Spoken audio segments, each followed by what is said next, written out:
estudar a cerâmica grega é importante, inclusive nos seus contextos expositivos, nas vitrines dos museus, como que elas são organizadas.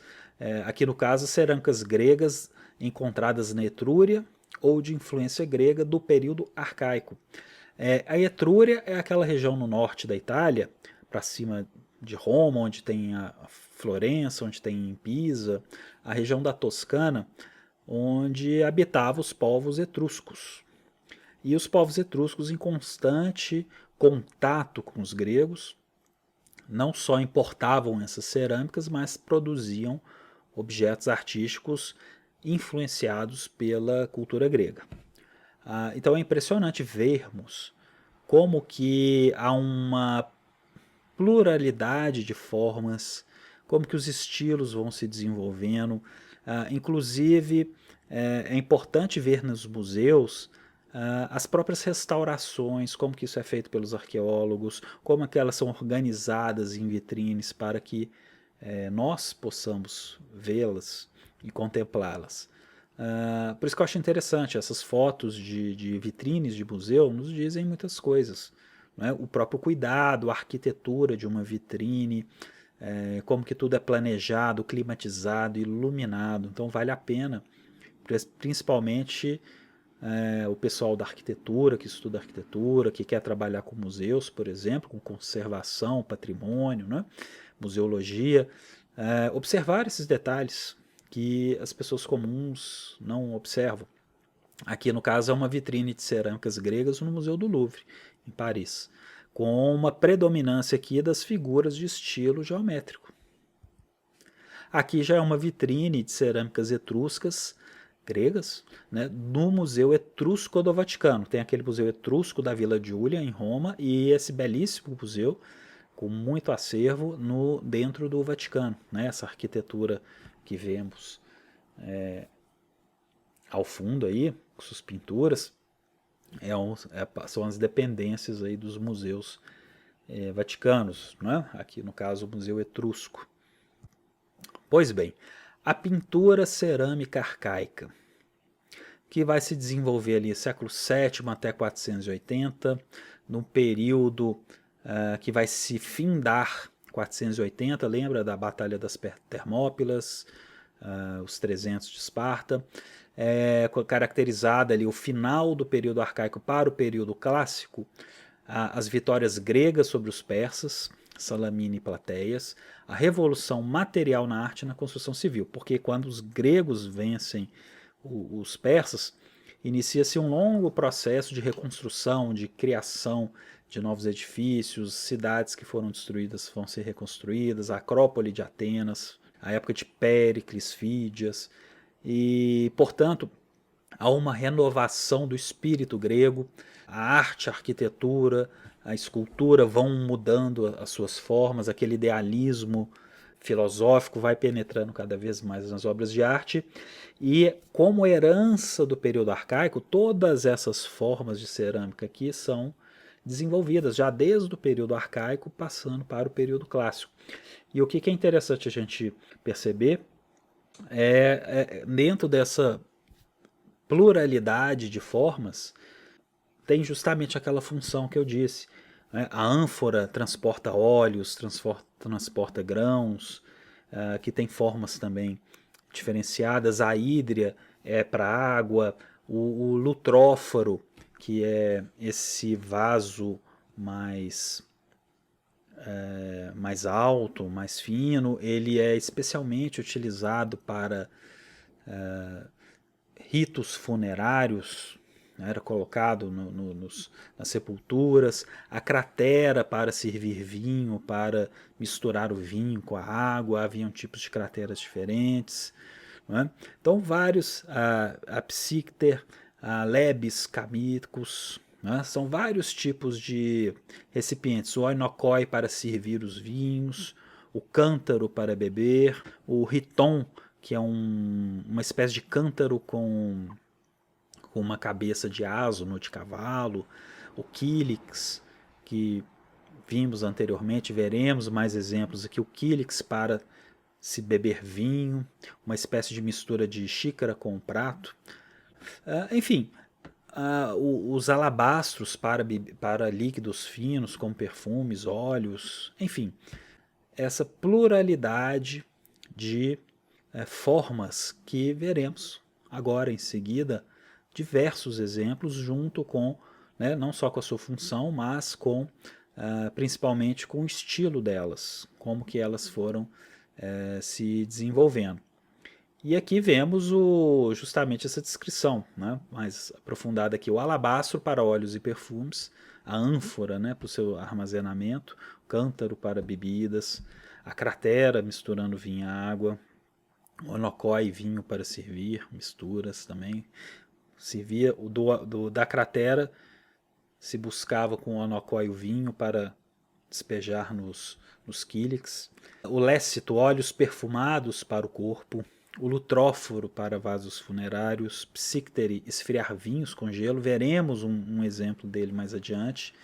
Uma píxide, vaso redondo para guardar cosméticos e joias.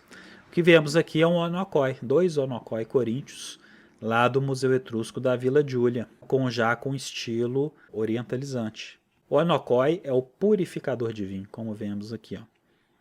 Após ser misturado, né, o vinho, a água, o onocói era servido, né, o vinho era servido através do onocói, e vemos aqui o estilo orientalizante. No caso aqui é o onocói coríntio de fundo achatado, século VI a.C., em terracota. É importante perceber que a cerâmica grega ela tem formas antropomorfas, né? Ela tem pescoço, ela tem braço, ela tem barriga, ela tem pé. Então o ombro do jarro é decorado com esfinges e felinos, como podemos perceber aqui. Ó, o que seria o ombro do vaso? Justamente essas figuras aqui. Comparando com aquela esfinge que vimos anteriormente, vamos perceber como que essa esfinge ela é trabalhada, como que ela é mais estilizada. E os felinos. Na barriga, que seria essa parte maior, mais abaulada, duas figuras segurando um tridente, que está aqui, são emoldoradas por um friso de animais. O tridente é um atributo de Poseidon, então certamente o Poseidon uma das figuras aqui, o deus do mar, dando assim aquela dimensão mitológica à cena, ou seja, há uma narração da mitologia nessa cerâmica, nesse onocói grego. Oinocó em forma de cabeça negra. Olha que interessante, nós temos aquela mesma cerâmica para servir os vinhos, só que com uma cabeça de um negro, né, os contatos com as culturas africanas. Lá do período arcaico ainda, 520 e 510, início ali das guerras para os persas. Aqui já é o que? Um aribalo janiforme. O que é janiforme? Uma cabeça voltada para um lado, outra cabeça voltada para o outro. Muito utilizada na Roma Antiga com o deus Janus, de onde vem janeiro. Né? Janeiro é a passagem do ano. Então, uma cabeça olha para o passado, outra cabeça olha para o futuro. Né? No caso, há uma estilização para um negro e uma mulher. Aqui já temos um riton, aquele copo, né, que tem a cabeça de animal, né, de um cavalo, de um jumento, de figuras vermelhas, veremos o que é isso, com a cabeça de um asno, que temos a figura de Dionísio e uma Mênade. As Mênades acompanham o Dionísio, né, o deus Baco. Né? E abaixo um riton, também com figuras vermelhas em forma de cabeça de asno, com musicista e dançarino. Correto? Aqui já é do início do período clássico, 470, 460, e os ritons, ambos ritons já são do período clássico. Mais um detalhe aqui desse cântaro ático com formato de duas faces, tá? Já que já é um cântaro também estilizado. Lá do início do período clássico, 480, 470. Se vocês puderem fazer um exercício de abstração, imagine aqueles gregos lá da época dos 300, como que eles bebiam, quais eram os utensílios que eles utilizavam no seu dia a dia, no cotidiano. Agora fica mais interessante quando a gente faz essas analogias, correto? Bom, voltando ao passado, começando lá do início da cultura grega, fazendo uma linha do tempo aqui mais profunda, nós temos a civilização Cíclade, que é uma civilização pré-histórica. ela não entra nem naquela Grécia pré-homérica de Micenas e Creta. Ela é tão antiga que ela antecede em vários pontos essas civilizações, tanto pela data, né, 3.200 a 2.750, civilizações neolíticas. Nós vemos aqui a primeira idade do bronze, civilização pré-histórica, nas ilhas Cíclades da Grécia, daquelas ilhas gregas. Não tinha sistema de escrita, não conhecemos como eles se comunicavam por algum tipo de alfabeto, isso só virá a acontecer depois em Creta. Os egípcios já tinham, claro. Conhecida pela produção de estatuetas e objetos de mármore. Então, por exemplo, a gente pode ver essas pedras polidas aqui, né? Uma cerâmica, uma forma cerâmica que ela é antecedida por pedras, né? As pedras talhadas e posteriormente a introdução da cerâmica de formas orientais. Aqui é um pitos, né? Uma jarra de estocagem de Knossos, né? Da civilização cretense, né? Da civilização minoica, com as suas cordas estilizadas ali. Ao contrário das ânforas, esta jarra era usada para armazenamento, ela não tem pescoço, né? Ela vai para o bojo direto. Ela provavelmente retém o líquido, a julgar pelo orifício de evacuação próximo ao fundo. A argila, intencionalmente deixada em grande parte sem trabalhar, dá solidez a esse tipo de vaso, né, que se encontrava em grande quantidade na ilha de Creta, onde os sítios arqueológicos onde são encontrados esses elementos em locais de armazenamento. Tá? Então vimos ali também que ela tem essa decoração com cordas que imitam corda. Ainda não chegamos no que virá a ser cerâmica grega propriamente. Aqui sim. Aqui já é uma outra vitrine de cerâmicas gregas com formas mais orientais, mais arcaicas. Percebam que ainda tem muita estilização. Ainda são formas derivadas de culturas mais ancestrais.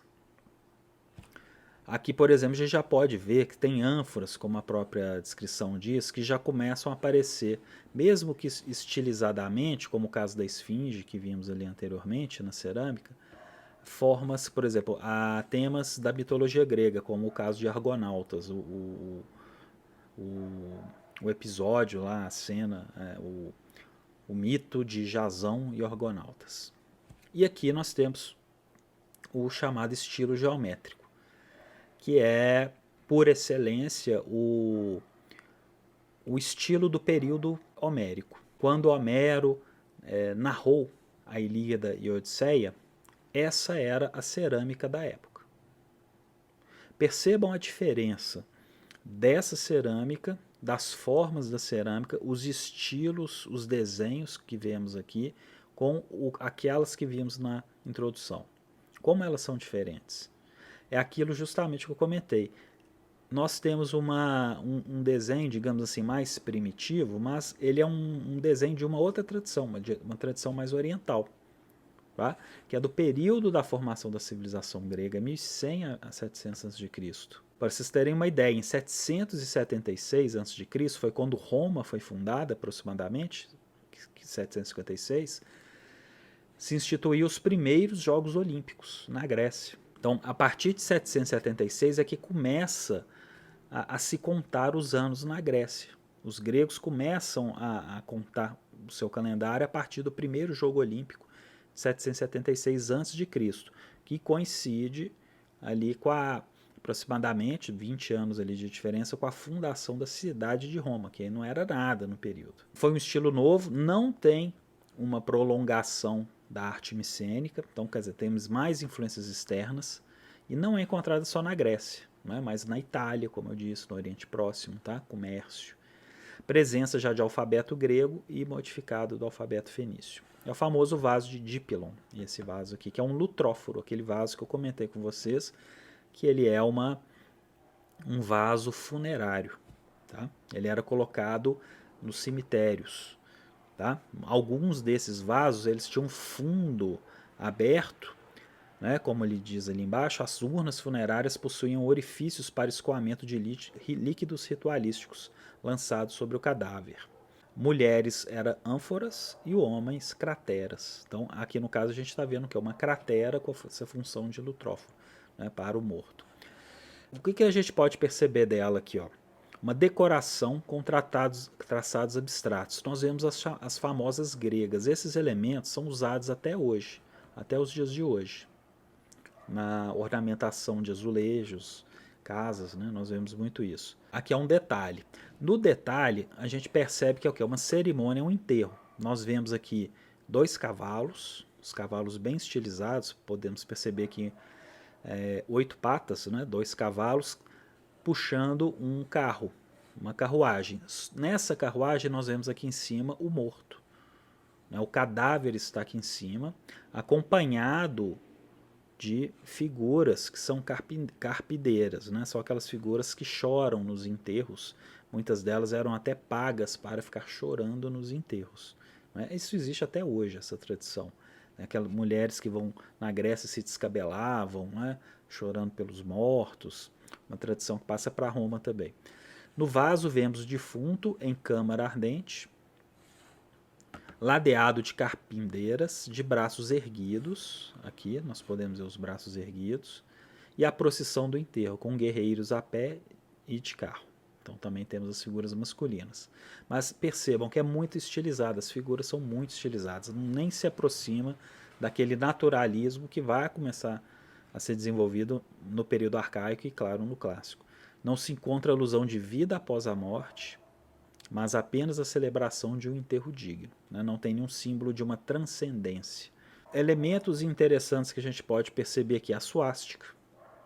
Vocês já devem ter notado que esses elementos aqui, como a suástica, estarão presentes em diversas cerâmicas. A suástica é um símbolo ancestral que acontece na Índia, acontece em outras culturas indo-europeias e se manifesta com muita frequência na Grécia.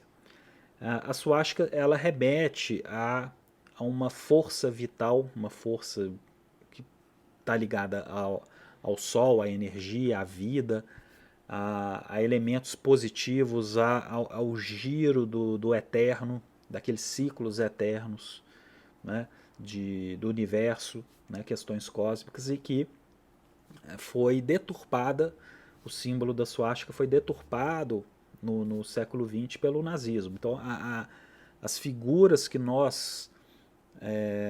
as imagens que nós associamos à suástica nos dias de hoje não tem como, né, a gente não associar ao nazismo.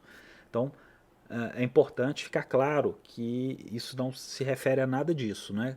E a suástica nazista ela tem muito mais a ver ali com o antissemitismo, né? Com a perseguição dos judeus, com toda a ideologia nefasta. Tá? Portanto, não há uma conexão entre esses elementos, correto? Então que fique bem claro aqui. Aqui nós temos um outro fragmento do Louvre, né, que é uma cratera também, né? Então agora é possível a gente começar a entender qual é o tipo de vaso. A forma do vaso, o tamanho da boca e agora observar o estilo do vaso, as formas geométricas bem trabalhadas. Percebam o corpo humano, a forma do corpo humano como ele é colocado, e é uma cratera monumental de estilo geométrico, né? Percebam que as figuras estão inseridas em nichos, elas têm uma repetição muito padronizada, né? Uma cerâmica muito organizada nesse sentido aí. Tá? Também é do mestre de Dipilon, né? Da mesma tradição daquela anterior ali. E a decoração é a tradicional, é a procissão funerária, desfiles de carros e guerreiros. Tá? Denota o que? Uma pessoa que tinha dinheiro, né? Foi feita para alguém que tinha dinheiro. Uma ânfora. Já aqui do fim ali do período geométrico, né? Percebam novamente a estilização. Uma procissão funerária, esses temas são constantes. Ao lado da fileira de aves, leões e cachorros, correndo a adição frequência de cobras modeladas evoca o destino funerário do vaso. Tá? Então são elementos icônicos que vão denotar a função dela para o enterro. Né? O lutróforo, aqui nós temos um lutróforo por excelência, para termos a ideia do formato do vaso com as suas formas já aqui do estilo geométrico, né, do século VIII ali até o século VII.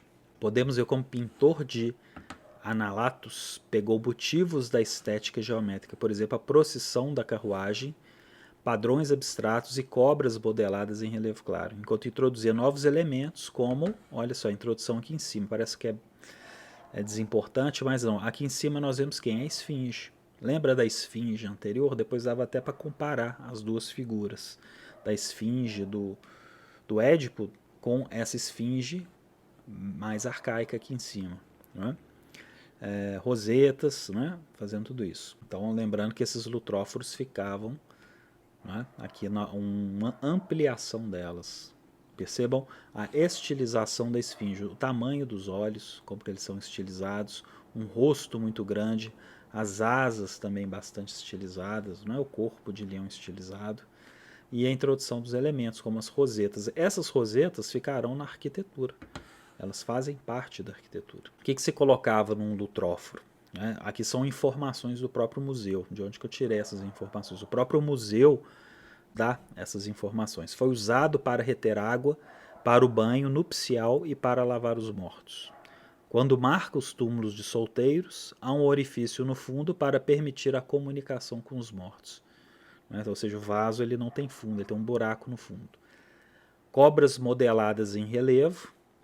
A gente pode perceber aqui a alça, tá vendo? A alça do tróforo é uma cobra modelada. Decoram a boca, as alças e o ombro do vaso, confirmando sua função funerária. A cobra, por que a cobra tem esse elemento? Porque ela é um animal telúrico da terra, né? E as pessoas são enterradas, na Grécia ou era enterrada ou era queimada, né? Cremada. Era tradicionalmente associado ao mundo dos mortos. A decoração é dividida em diferentes registros, alternando padrões decorativos, esfinges, rosetas, tranças, ou seja, já começa a ter uma introdução e uma alternação. O estilo vai mudando, tá? Com cenas figurativas, casais dançando, né, tal. O artista formou-se em uma oficina do período geométrico tardio e fez a transição entre esse período e o estilo orientalizante do século VII a.C. Apresentava motivos orientais como esfinges, rosetas e tranças, ao mesmo tempo que amplia as cenas figurativas em detrimento dos motivos decorativos. Progressão em termos de representação humana. As silhuetas masculinas são mais fluidas e as femininas mais carnudas, percebam? Olha como que as mulheres, como cartoons, são representadas. As mulheres possuem um corpo muito mais avantajado, uma anca mais larga, seios mais largos, enquanto que os homens são figuras mais delgadas e feitos dentro daquela antiga tradição que até remete lá aos egípcios, não? Homens com corpos mais escuros, mulheres com corpos mais claros, não é possível a gente entender isso. As mulheres vestem peplos, o vestido dessas mulheres que vocês estão vendo, o peplos é uma túnica que eu já comentei, que as mulheres gregas utilizavam e que eram drapeadas, frisadas, embelezados com pontos. E os contornos de cada rosto são marcados e dominados por um olho predominante, proeminente. Usou incisões para destacar as crinas e o dorso dos cavalos, anunciando assim a técnica da figura negra que só seria adotada em Atenas, algumas décadas depois. Eu estou fazendo, gente, uma conexão muito importante, que num primeiro momento pode ficar difícil de entender, que é como que a cerâmica, ela, até mesmo vários elementos do cinema, filmes que a gente vê hoje, elas estão nessas cerâmicas, tá bom? Para fazer cenários, elementos arquitetônicos, né? Tá, tem vários registros aqui. Bom, o estilo orientalizante. Esse estilo ele sucede o estilo geométrico, ok? Ele reflete fortes influências do Oriente Próximo e do Egito, avivadas pelo comércio. No caso, temos a ânfora de Eleusis, pote de duas asas. É uma ânfora com duas asas, dois braços. 675 a 650 a.C., período arcaico. Ulisses cegando Polifemo e as Górgonas. Aqui em cima nós temos uma passagem da Odisseia. Ulisses, tem um detalhe dela mais adiante, Ulisses é essa figura branca que está cegando o Ciclope, que está aqui, essa figura maior, que está sentada, e atrás de Ulisses as figuras negras são seus soldados, correto? Daqui a pouco eu vou mostrar para vocês um detalhe dela. Ou seja, essa ânfora está nos mostrando uma passagem mítica, uma passagem religiosa para a época, e para a gente é mitologia grega, né? A Ilíada antes e depois a Odisseia. Então, no caso aqui, uma cena da Odisseia do Ulisses cegando Polifemo, o Ciclope. Ornamentação geométrica nas áreas periféricas, pés, asas e rebordo. Novos motivos curvilíneos, espirais, bandas entrelaçadas, palmetas e rosetas. Palmetas e rosetas, elas estão espalhadas pela cerâmica, tá? Em outras áreas também, fazendo molduras, né? Que é aquilo que a gente vai chamar de gregas, né? Essas faixas ornamentadas que chamamos de gregas. Vem daí, né? Por mais um elemento. Maior narrativa, figuras históricas e mitológicas, animais em luta, como vemos aqui, que derivam também de elementos orientais, vamos lembrar lá dos assírios, dos mesopotâmicos. A articulação dos corpos ultrapassa os limites do geométrico, ou seja, aqui nós já temos um estilo novo, que é o estilo orientalizante. Antes ali dos áticos e dos coríntios, né, o proto-ático e proto-coríntio. Aqui nós temos esse detalhe que eu comentei. Nós temos o Ulisses, ele está cegando o gigante Polifemo, nessa cena aqui, ó, o olho, uma lança que está entrando no olho, no único olho do Ciclope, e o Ulisses ele é ajudado, porque ele faz uma lança gigante para cegar o gigante Polifemo, né, o Ciclope gigante. E rapidamente, qual foi a história aí do Polifemo, né? Esse período aí da Odisseia. O Polifemo é um Cíclope, filho de Poseidon e da ninfa Teosa. Vivia só em uma caverna próxima a Sicília, ali no sul da Itália, cuidando de ovelhas. Comia carne humana, o Ciclope comia carne humana. Odisseu, quando estava, né, navegando pelo mar, como um errante, né, passando por suas aventuras e desventuras, enfrentando monstros, né, que irá enfrentar antes e depois, né, ele entra em sua caverna, ele chega no litoral, vai fazer uma exploração, buscar comida, e ele entra na caverna. A caverna estava desabitada. Ele consome o queijo que havia lá dentro da caverna, o queijo do Ciclope, ele não sabia, e fica preso na caverna, porque o Ciclope entra na hora que eles estão lá comendo. E o Ciclope, ele fecha a porta da caverna com uma pedra gigantesca, né? Uma caverna imensa, ele fecha com uma pedra gigantesca, ele rola uma pedra. Ou seja, era impossível dos homens de Ulisses empurrarem a pedra sozinhos. Então, para abrir aquela pedra de novo, o Ciclope deveria empurrá-la. Né? Então, eles não podiam matar o Ciclope. Se eles matassem o Ciclope, eles iam ficar presos na caverna. E o Polifemo, ao descobrir que tinham homens lá dentro da caverna, ele começa a comer esses homens, ele devorava carne humana. Entre um soldado e outro lá que era devorado, o Polifemo, o Ulisses se aproxima dele, começa a dialogar, e o Polifemo pergunta o nome dele. E Odisseu, com a sua inteligência, ele diz que o nome dele era Ninguém. Então, isso é uma estratégia que vai ser usada mais adiante. Então, o Odisseu se nomeia como Ninguém para o Ciclope. Ele pensa como que ele poderia escapar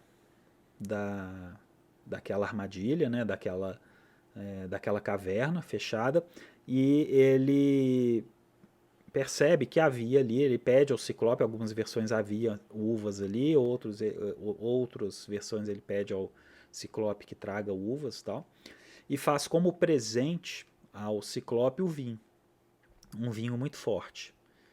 Então os soldados começam a produzir vinho dentro da caverna e vão embebedando o Ciclope. O Ciclope gosta do vinho, acha o vinho uma das melhores coisas, e até que o Ciclope adormece. Ao adormecer, o Ulisses é justamente essa cena aqui.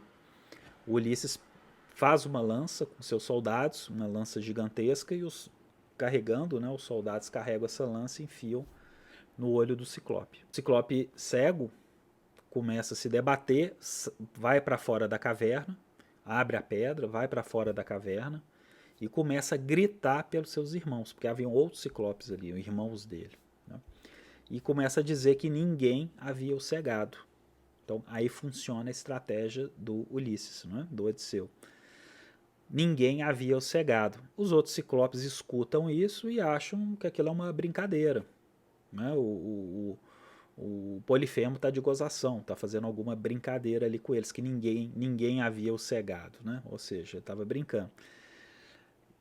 Para sair da caverna, o Polifemo começa a ver que as ovelhas, né, que ele criava ali para fazer o queijo, as ovelhas começam a sair da caverna. Ele abria a caverna para as ovelhas saírem, né, pastorear, para pastar, né, e ele também era um pastor. E o Ulisses, ele pede para os seus soldados colocarem as lãs das ovelhas sobre as costas e eles saem de 4.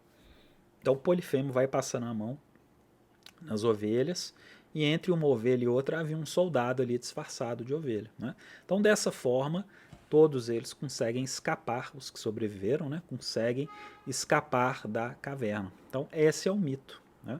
É a parte aí da caverna do Polifemo. Só que quando os soldados já estavam embarcando no litoral, o Polifemo estava ali andando, cego, né, gritando. O Ulisses, o Odisseu fala que ele grita a Polifemo e fala, olha, que quem cegou ele na realidade foi o Odisseu. E uma coisa que era pior, porque o Polifemo era filho de Poseidon, justamente o deus que havia amaldiçoado Ulisses, né, o Odisseu, a enfrentar todos aqueles perigos. E a situação assim até se agrava para o Odisseu, porque o Poseidon ele atende ao, ao lamento do seu filho, né, o Ciclope, e vai dando mais dificuldades ainda para o Odisseu. Então vale a pena ler e ver filmes sobre isso. Bom, aqui vemos um ídolo feminino tebano em forma de sino, uma interessante escultura que ela é uma mistura de escultura, uma boneca e um sino propriamente. Ela é de cerca de 700 a.C., do ateliê do dito Grupo dos Oinokoi, de Tebas. Essa estatueta ela faz parte de um pequeno grupo de bonecos com pernas articuladas. Então, como ela tem essa forma de sino, ao balançá-la, as pernas ficam livres, elas ficam conectadas na escultura com pequenas cordas. Foram encontradas, em sua maioria, em túmulos infantis. O corpo oco foi feito em roda de oleiro, enquanto o restante foi modelado. As pernas móveis, presas ao corpo por fios, evocam a viagem ao mundo subterrâneo. Os padrões pintados no vestido, pássaros aquáticos, galhos, podem ser uma referência à Senhora dos Animais, Potínia Theron. Vemos aqui um onokoi decorado no estilo dela capra selvática, ou seja, a cabra selvagem, de 675 a 650 a.C., aproximadamente. O que percebemos nesse onokoi é justamente aquelas tradições que remetem, inclusive, ao período neolítico da Pérsia, e que também é transmitida para a Mesopotâmia, da representação dessas cabras, dos animais típicos da região da Pérsia. Vemos aqui um onokoi protocoríntio tardio. Aqui, no caso, nós vemos os frisos de animais atribuídos ao pintor Defusco, de 650 a 630 a.C., aproximadamente, encontrado na região de Vulci, na Itália. Vulci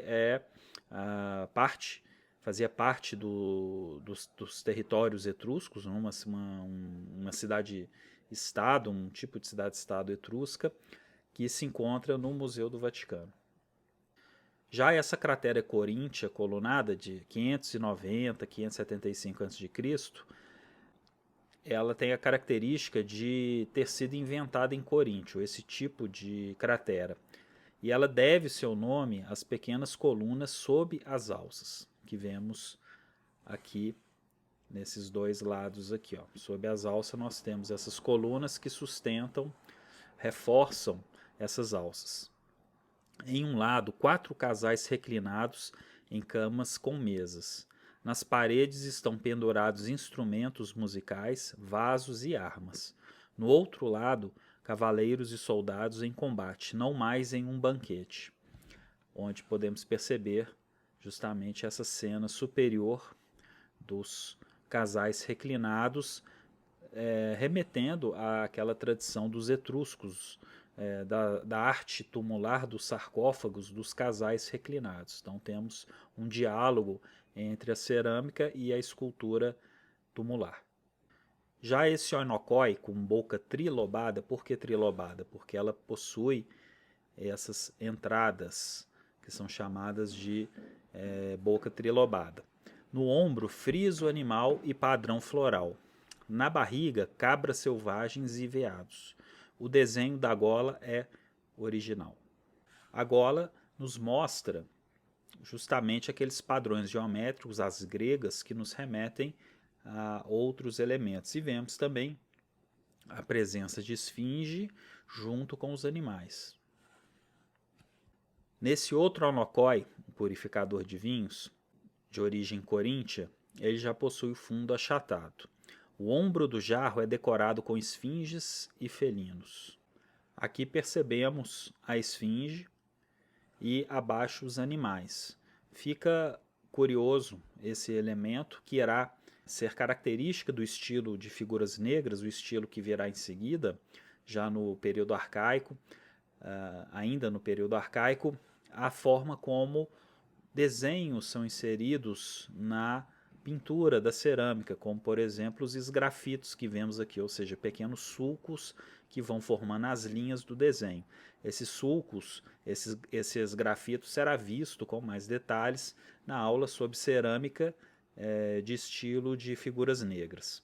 O tridente colocado no centro da composição é o símbolo de Poseidon, deus do mar, dando assim uma dimensão mitológica a toda a cena. Ou seja, o que vemos aqui, Poseidon e seu principal atributo, que é o tridente, que se localiza justamente aqui no centro dessa composição, desse belíssimo onocói, né? Parte do acervo dos museus do Louvre. No caso dessa hídria, do pintor de Damon, em Corinto, do período arcaico, 575 a 550 a.C., cujo tema é a partida do guerreiro, podemos perceber um exemplo de assinatura de um artista, né, no caso do artífice, que é uma condição rara na arte desses períodos, né, desses períodos antigos. Então é importante a gente deixar esse registro aqui nessa aula de como que os gregos já estão antecedendo alguns costumes que só irão se tornar hábito nos tempos modernos, que seria o artista assinar sua obra de arte. Por exemplo, na Idade Média, os medievais raramente assinavam suas obras, e quando deixavam algum documento, esses documentos já se perderam, né? Existem poucas referências a quem realmente fez uma assinatura na pedra, por exemplo, uma catedral românica, uma catedral gótica. O nome daqueles construtores, daqueles mestres, daqueles operários que mexiam com a cantaria, com a pedra, que faziam aquelas gárgulas, né? Aquelas esculturas impressionantes das catedrais, a gente tem pouco registro de quem realmente fez o nome do indivíduo, né?